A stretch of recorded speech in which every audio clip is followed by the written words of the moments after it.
Bringing the world closer together. That's Facebook's mission statement, and you could argue that in today's environment of isolation, distancing, and quarantining, it's more relevant than ever. Facebook's Chief Operating Officer, Sheryl Sandberg, has been making her mark in Silicon Valley for nearly 20 years.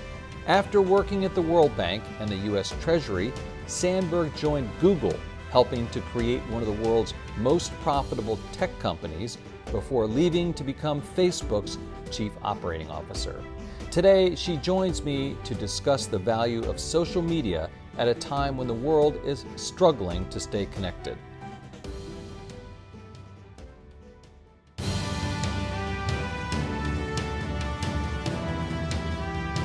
Influencers with Andy Serwer is brought to you by Verizon.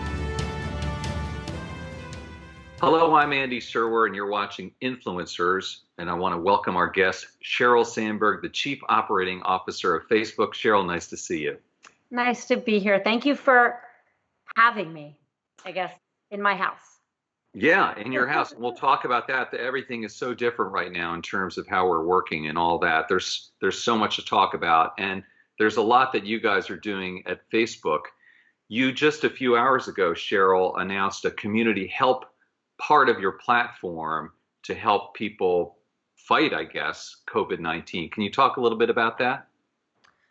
I can. I'll say first, thank you for having me, but also, I'm thinking of so many people out there. I know there's some people who are seriously ill in my family and friend group. I know that's true for a lot of people. So much economic insecurity. So I think it's a really important time to come together. So I'm glad to be with you.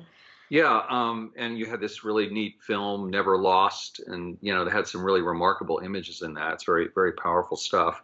But there's so many facets of Facebook, and for instance, another thing you guys have done is to launch an endeavor to help small and medium businesses, $100 million.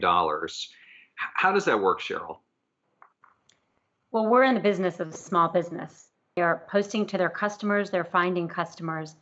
And so when this happened and people started shutting down and sheltering at home, we heard from a lot of small businesses that they were really in crisis and not able to make payroll, not sure what they were going to do.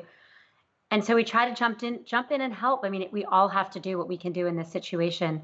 So we launched a fund. It's $100 million, majority of cash, some ad credits, for small businesses in 30 countries around the world to apply for emergency funding.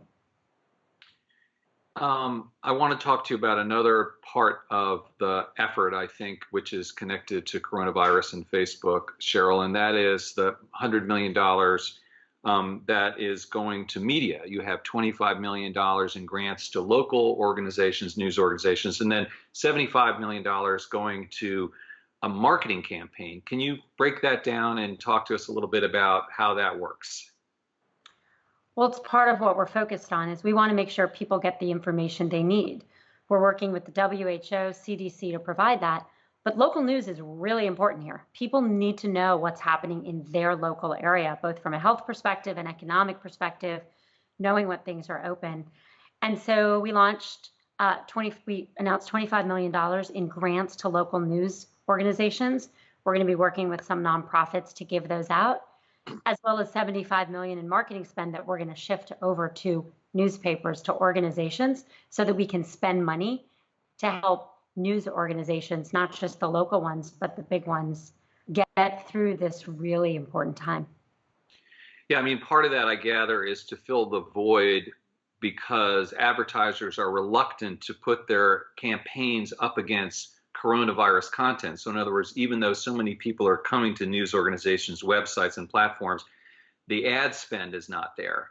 And so I'm curious, I mean, so many people must be coming to Facebook and Insta and WhatsApp, et cetera, Messenger, but are you seeing a drop off in ad spend in the sense that advertisers are reluctant to put their ads in a time that coronavirus is being discussed on Facebook? Well, this is a major economic challenge. And I think you're right that marketers are afraid to put their ads up, but it's also that a lot of businesses are closed. Even big businesses, hotels, travel agencies, big things people are not doing. Airlines are empty, hotels are empty or closed. And so there's a lot of marketing spend that's not happening now, and that's certainly going to hit our business. And that's one of the reasons we thought the way we could help news organizations is we can keep spending and we can shift that spending to them so that they can continue to see the revenue they need. Journalism is hugely important all the time, but it's probably never been more important than it is right now, when people really need critical information about what's going on. And that means that those businesses have to be supported. So we're doing it by spending money and we're doing it by granting money. So many people, I would imagine, or businesses or causes would come to you, maybe in ordinary times, but maybe especially now, and ask for support. How do you and Mark and the rest of the leadership team decide how to allocate your resources in something like this? So we're working very quickly and looking where we think the biggest need is and where that need intersects with the organizational touch points we have. Again, we're in the business of small business. The majority of our customers are small businesses, so we're very close to them. We're not only providing this grant funding, but we're providing a lot of free tools, online training. A lot of businesses have to close, but some businesses are trying to stay open and or shifting business online. So you can set up a free web/mobile page by using a Facebook page. We're training people in how to use our tools and others so that they can migrate their businesses online and try to keep the lights on, keep businesses up and running through this period. So that was an obvious touch point for us. So is news. People consume news. We have, deep relationships with news agencies. We've announced a $300 million commitment before to help news organizations. So again, it's part of the regular responsibility. And I think partnerships we have. We've been long focused on local news because we know with the challenges news organizations are facing, a lot of the hardest hit ones are the local news organizations. So that's been a big focus for us before this and a special focus for us during this time. Right. And generally speaking, though, you guys, you're obviously a for-profit business with a P&L. You've got Wall Street, you've got investors who count on you, but you also want to give back and be supportive at the same time. So is that kind of a balancing act that way? Not now, and maybe not always. Look, we're a big business, and we feel so fortunate. We are paying all of our employees, all of our contractors, right, whether they can work, whether they can't work, whether they're home, whether they're sick. We have the ability to do that, but a lot of small businesses don't. So we think it's our responsibility in these economic times to step up and do as much as we can. And how that impacts our business is just not what's most important here. What's most important here is every business, every individual stepping up and doing all they can to really make sure we help. I have not seen anything like this in my lifetime. I have you? I don't know if anyone has, right? Let's talk about that a little bit because, we've seen some crisis before, the two of us, like 2008, 2009. I think we're both old enough to remember the dot-com crash, right? But this is completely different. And so it involves personal safety as well as business goals combined. It's very complicated, right? Very complicated. When I think about what's going on in our economy and how, as you said, there's just so much uncertainty. I used to work very, very, very long time ago in economics. There's always uncertainty in economic forecasting. Economists have always forecast with a big range.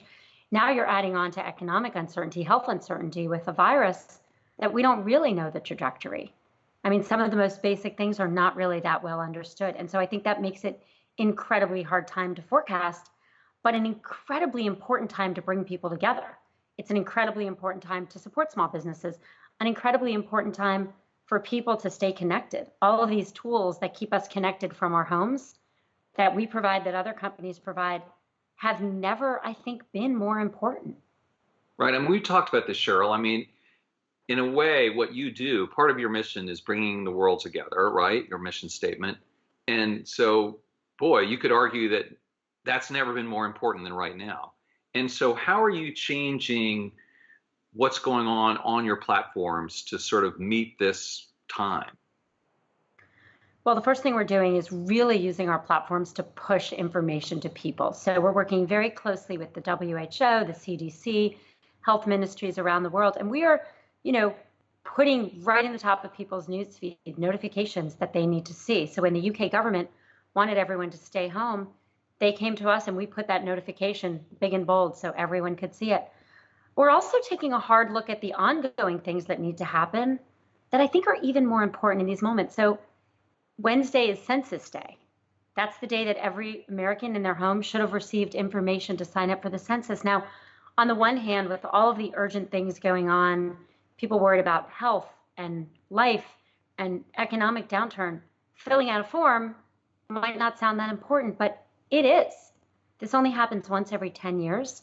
The way we count people, that is how our resources are divided. That is how we are represented in Congress. And even before this crisis, not everyone is counted, and underrepresented groups are also undercounted in the census, including, by the way, young people and children. So we think there's never been a more important time for really people to participate in the census. We got pretty, I don't know if lucky, but we're fortunate in that this is the first time you can complete the census online. And in a world of social distancing where there aren't going to be as many people knocking on doors and there aren't going to be as many people to answer those doors or go to places, being able to fill out the census is so important. And so we've been notifying everyone we can in the United States on the top of Facebook, on the top of Instagram, to let them know it's time to fill out the census. You can do it online. So we see one of the things we can do in these moments is to help get people the information they want. It's also been just really incredible to see what happens on our platforms. I mean, I'll share one story from earlier today, which is really sad and really beautiful, but I think speaks to the moment we're in. There's a wonderful man named Eli Beer. He started an organization called United Hatzalah, which helps provide emergency services to get people help faster. So he's spent his life saving other people, and he is unfortunately very sick with coronavirus in a hospital in Miami. He's from Israel. There was a Facebook Live early this morning with rabbis from Jerusalem, from Israel, rabbis and people all over the world, including my parents who are very close with him in Miami, praying for him. Yeah. And they did it on Facebook Live and on YouTube. And, you know, it's that moment that combines the health and the things we're all most afraid of with the humanity that, you know, it's the oldest of things in prayer and maybe the newest of things in Facebook Live. And I think it's those moments that give me hope that we haven't lost our humanity, that we can come together and pray for someone's life, someone who really deserves to live, as everyone does.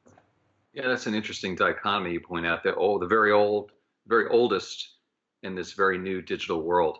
Also, I saw something you posted with a doctor, two doctors singing, one doctor singing Imagine and the other one playing piano. That was really amazing, right? And the Pope is doing Mass on Facebook Live. Oh, is that right? I mean, again, the oldest and the newest, yeah. Right? But yeah. How amazing in these moments where people need spirituality, they need to reach out, that people can come together on these tools and these platforms. So you talked about the census and trying to provide people with information about the coronavirus. And obviously people are concerned about misinformation. And you've had to address that with regard to the census. And now, of course, I think also with COVID-19. How specifically are you trying to make sure the information is accurate on the platforms?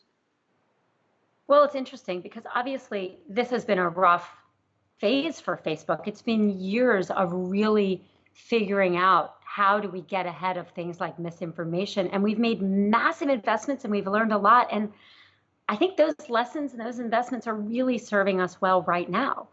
You know, we know a couple things. We know that we don't want any misinformation that leads to imminent harm on our platforms. And we know we're not the experts. So right at the beginning of this, we went to the WHO and the CDC and health ministries and said, please help us. You tell us what are the facts that cause imminent harm that you want down, and we're going to do everything we can to take them down. And all the tools we've built up over the years, the AI tools, the machine learning tools, and the human review, we're deploying all of those to get these things down as quickly as possible. And I think that makes a really, really big difference. We're also trying to proactively push the messages they want out. So the WHO asked us to get a hand washing video out. Now, kind of sounds small, but it's not, because now that I saw it and I did one, they asked me to, and I did, washing your hands the way they want you to really protect yourself against the virus. I didn't understand what that was. That is, you know, 50 seconds, 40 seconds to 60 seconds of, you know, very rigorous rubbing, but that can save lives. Yeah. So we are both trying to take down the stuff that can cause harm, but really get out the stuff that can lead to some good and some prevention. And with regard to some of the things that you were taking down, were you searching for key phrases and keywords? What's the AI part of that about? Yes, all of the above. We search for key phrases, we search for keywords, and we take down posts that could lead to imminent harm. We've also been pushing people to our COVID-19 hub, of which this community page is now new. And we've pushed almost 1 billion people to that hub and through other educational pop-ups. So the numbers of the people we can reach are big. And I think that gives us a really opportunity to help, but also a pretty deep responsibility to do everything we can to get the right information out to people. I think somewhat related and maybe spinning things forward a little bit, Sheryl, looking towards November and the election. And of course, I know you guys are just laser focused on making sure that the information with regard to the election is all accurate as well, or as accurate as possible. But you're going to have a situation maybe where voting is going to be different this year because we might have virtual voting by mail. Are you guys starting to discuss how that could be very different this time around? Well, election integrity has been a hugely high priority for us since 2016. In 2016, we missed coordinated inauthentic behavior on our platforms. We didn't know what it was, but now we do. And we've been working hard at it. We had I think, very different track record in 2018, and we're looking for a very good track record in 2020. We are able to systematically find coordinated inauthentic behavior and take it down. In 2016, we didn't take any of it down. In 2017, we took down 1. We took down 50 in the last year alone. Now, we know that as the systems evolve, people will try to stay ahead of it. So to your point, if more voting is online, if more information is online, we need to stay ahead. We're working very closely with the Department of Homeland Security, the FBI, governments around the world to make sure that as these things change, we're not just protecting against what happened last time, but really fighting against what could happen this time. And it is a very top priority for us. Right. And I see earlier this month you took down something, I don't think it pertained to an election per se. It was just coordinated inauthentic behavior from Russia. You actually were able to label it as such. Yep. And that had to do with just misinformation about different communities and inside the United States, right? That's right. And we're also very focused on taking down fake accounts. We now take down, over 1 million a day, blocked before anyone can see them, because all of the things that went wrong last time happened under fake accounts. So if you can get to the fake accounts early and often, which we have really invested in doing, you can prevent a lot of the behavior. Right. And you're working from home right now, Sheryl, right? How are you adjusting? And do you have any advice for people on how to do it? I mean, it's not easy, right? It's not easy, but I also know that I'm lucky to have a job where I can work from home and a job that I still have. I mean, there are so many people doing so much. There are so many people who really need to work and aren't able to, and companies aren't able to pay them. And it goes back to why we did our SMB grant program. Also, my family is filled with doctors, my sister, my brother, my sister-in-law, my fiance's brother, his wife. We have so many people leaving their homes every day for the front line to protect us. And I think those of us who can stay home have a real, not just opportunity, but responsibility to do it. Because my sister says to me, I stay home, I protect her. People stay home, we protect the people that have to go. And I think that is really, really important. So sure, it's an adjustment, but whatever adjustment it is for those of us who can do it, we have to do it. I think it's a responsibility. Yeah, I mean, it takes, well, you wrote a book about resilience, right? I did. I wrote a book about resilience. So are you tapping into that? I am. I mean, I wrote my book because I had a personal tragedy, very different. My husband died very suddenly. And I asked my friend Adam Grant, who is a psychology professor at Wharton, how much resilience do I have? And he said, that's the wrong question. Resilience is not a thing you have a set amount. It's a muscle, and we build it. And we build it in ourselves, and we build it in each other. And we build it by knowing that we can hang on to hope, that we can support each other, that we can find things to be grateful for, even in the worst of tragedies. So I remember Adam saying to me, when Dave died, it could have been way worse. He could have had that same heart attack driving your children. I could have lost all 3 at once. And that was such a, oh my God. I was so upset. Obviously, my husband died, but in the moment you tell me I could have lost my kids too, I'm like, oh my God, my kids are alive. I'm great. Right. There are moments in this tragedy that people can't have that when loved ones are dying. But for a lot of us, the daily challenges we face, there are a lot of moments where we can say, wow, there is so much good I still have. There's so much good I can do. I've taught my kids that one of the things to do when they feel sad and lonely is reach out to someone, call their grandparents who are quarantining home alone, reach out and try to make someone else feel better. And those are the moments where I think that bring us together. And I think you were concerned a little bit about, people spending so much time at home, and there are situations where domestic violence may increase just because of that. Is that something you've been thinking about? Yeah, domestic violence is increasing. I've seen reports of up to 30% increase, and that makes sense because people are home, they don't have the outlets they normally have. And so look, the people who are the most vulnerable in our society often have the hardest time, and when crises hit, they're almost always hit the hardest, almost always. So things like domestic violence, hugely important, huge issue right now. The wage gap. This week is equal pay day. Women get paid less. That's a big deal. You had to work as the average American woman all the way through 2019 through this week to get paid what the average man worked by working just in 2019. If you're a Black woman or Latina, it's even worse. Your equal pay day is months from now. Now, that matters every single day, but boy, does it matter more now, right? Because you have less savings, you have less ability to earn. And so these problems we have that hit our most vulnerable, domestic violence, pay gaps, this is a wake-up call to fix them. We have to fix them so that when these moments hit, we are better prepared and people are better taken care of.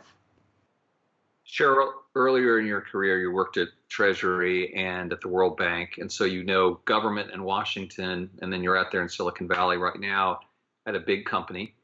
How can business and government work better together to combat this crisis? Well, we're going to have to work together, right? The government needs a swift and thorough and deep response on the health front, on the economic front, and so does business as well. And I think there are a lot of ways we'll work together. The SMB, the loan program that was passed, is going to be administered obviously through private companies. We're looking at ways we can help. I think you look at the procurement of ventilators and you see companies jumping in to help. We took all of our emergency supplies because of the California wildfires. We actually had masks. We remembered we had masks and we donate them to local hospitals wherever we are in every city. We had those for a very different purpose because after the wildfires, someone smart at Facebook was like, we should have emergency masks for the next fire. We gave those out to local hospitals. I think all of us, that's business cooperating with local government, with local healthcare providers. We're going to have to do that absolutely across the board. And so many companies and so many people are jumping in. We have to think about people's basic needs. So I've been a very active volunteer and fundraiser for the food bank here. 22 million kids in this country rely on free and reduced breakfast and lunch. 1 in 8 children in America has food insecurity, 1 in 3 in the Bay Area before this crisis. Most schools are closing. They're not getting their lunch. And we already know the kids are hungry on the weekends in the summer, and this could be a protracted period. So, I've been doing a lot of donating and fundraising for the food bank, but I think people are doing that all over. We have to think about not just the crisis in terms of health and the crisis in terms of jobs, but the immediate basic needs that people have, like food. Right. Yeah, I understand you're doing that with your fiance, right? So congratulations on that front. Thank you. That's great. And just getting back to Washington, though, again, for a minute, Sheryl, how is Facebook's relationship with Washington writ large? I mean, both with the White House and then also with various senators and congressmen, et cetera.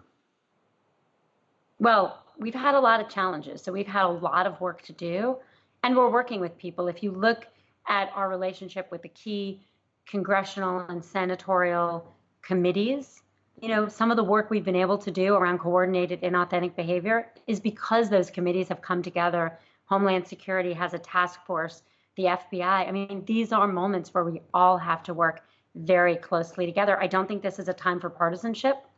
I don't think this is a time for people to not work together. This is a time for everyone to work together, no matter what your beliefs are, to get emergency help to people, to get emergency food to people, and to make sure we can keep America as much as possible working and get America and make sure we're okay. So who do you and Mark communicate with in terms of, say, WHO or NIH or CDC in Washington, Governor Newsom, Sundar Pichai? I mean, are you talking to all of the above? Yeah, we've worked very closely with Dr. Tedros of WHO, and he seems to be a remarkable leader through this. Mark went live with Governor Newsom yesterday and announced a new fund we're doing to help get more frontline healthcare workers into the right places in California. Again, this is a time for everyone to work with everyone. Local hospitals, local healthcare providers, the local governments have also been really, really important in this. And how are people at Facebook working differently? Most people are working at home. Are you communicating? Do you have new internal groups at Facebook to communicate in a different way? How are things changing? Well, a lot has changed in that we're all working from home. We aggressively closed down every office we could so that the very small number of critical people who have to come in to keep a data center up are protected by very few people working. So we are almost entirely working from home.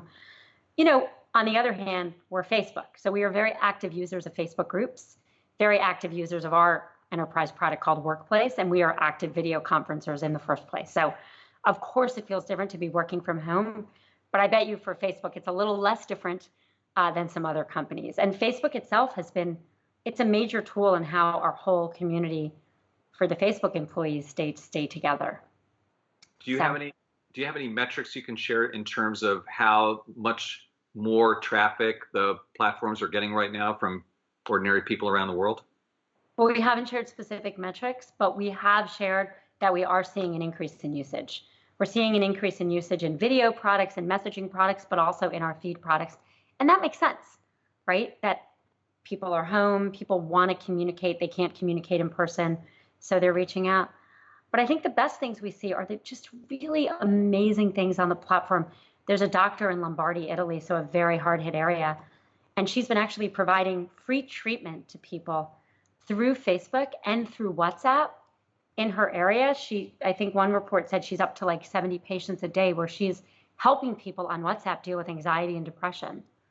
Think about that. She's volunteering her services. She's in a really hard-hit area, and she's providing a critical need through these platforms. And as hard as this is, there are these moments where you see so much good and so many people volunteering, so many people trying to help. It's a remarkably challenging time, but it's also in some ways a time when we can really see what we're made of. Do you have a coronavirus czar, or is that you and Mark? I think it's Mark. It's Mark? I mean, the whole company, we're working on this fast and furiously, as much as we can do as quickly as possible. And I'm grateful. I know the employees of Facebook, my employees are home, they've got kids, they've got health concerns, and we've really prioritized telling people we're going to pay you whether or not you can work, including our contractors.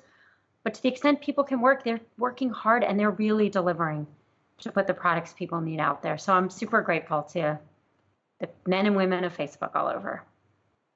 And finally, Sheryl, how do you model this thing out? And what do you see happening here? And are you planning this at Facebook? In other words, we think it's going to be doing this by June, but you're so global. So how do you even begin to look at this? Yeah, I mean, of course we're doing modeling, every business is, but we know those models are based on very, very, very broad assumptions. So we know what we need to do. We need to take our responsibility seriously for people to get the right information on Facebook. We want to keep providing our products across our platforms where people can connect. And then we want to support our partners. We want to support small business, support news organizations around the world. And we're going to keep doing that. I think we also have to realize how quickly this situation is evolving. If you had asked me 6 weeks ago or even 4 weeks ago, would we all be home? I don't know if I would have said yes, but here we are, right? I don't know when I would have said yes, but we don't know what will happen next. And that means we need to be really nimble. We need to be focused on keeping our services up and making sure people get the right information. Great. Sheryl Sandberg, Chief Operating Officer of Facebook, thank you so much for talking to us. Thank you for having me. You've been watching Influencers. I'm Andy Serwer. We'll see you next time.